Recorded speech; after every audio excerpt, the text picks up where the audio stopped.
Good morning, good afternoon actually. Today's video is just going to be super short, and it's just a little tip that I kind of figured out. I had some asparagus. Well, my asparagus in my garden I just planted last year, so it's not ready to eat yet.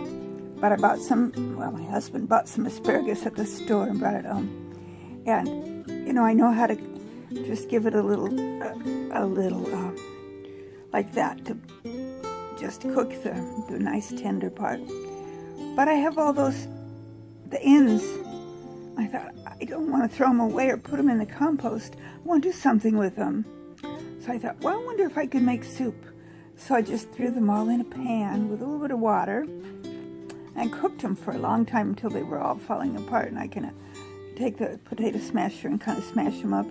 And then I let them cool down, and I put them in the blender and blended them until they were smooth. And guess what I made?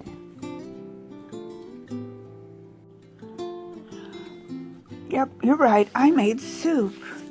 And then all you have to do is put the salt and pepper and whatever spices you want in it. I left mine rather plain. It's just got a little bit of salt. And, oh, it tastes like asparagus. Amazing. It is so yummy. So, if you want some asparagus soup, you don't have to spend a whole bunch for some at the store.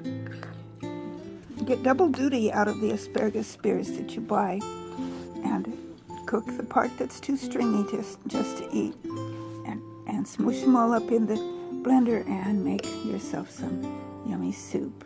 Well, that's all for today. Happy gardening and happy cooking, and God bless you.